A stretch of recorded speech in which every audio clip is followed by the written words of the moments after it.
Have you ever wondered where the stories of dragons, unicorns, and krakens really come from? We often think of them as pure fantasy.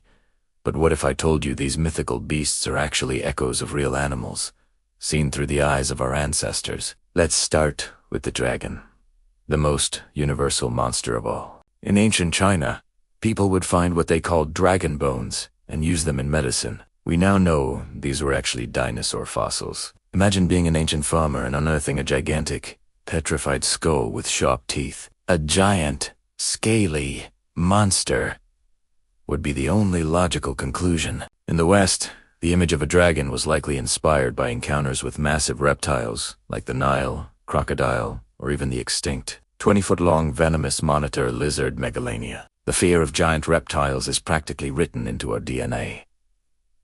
Then there's the unicorn. It wasn't a magical horse, but it was just as impressive. Meet the Elasmotherium, a giant prehistoric rhino that lived alongside early humans.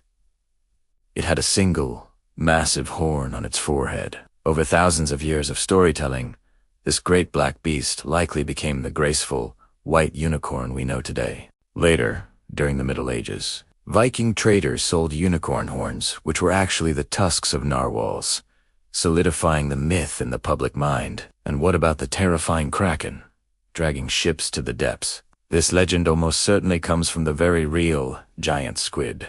Ancient sailors would see sperm whales covered in huge, circular scars from battles with these deep-sea giants. On the rare occasion a dead one washed ashore, its alien-like body would fuel nightmares for centuries. A 40-foot squid with eyes the size of dinner plates would look like a sea demon to anyone on a small wooden boat. Even beautiful mermaids have a real-world counterpart. Sailors, lonely and exhausted after months at sea, would often mistake manatees and dugongs for human figures. From a distance, the way these gentle mammals cradle their young and surface to breathe can look surprisingly human. Christopher Columbus himself wrote about seeing 3 mermaids, but noted they weren't quite as pretty as the stories claimed. So, these myths aren't just fairy tales. They are a record of our ancestors trying to make sense of a world filled with incredible and sometimes terrifying creatures. They were the first scientists using stories to explain the wonders and dangers of nature. Thanks for watching, and do you not forget to like and subscribe for more deep dives into the stories that shape our world.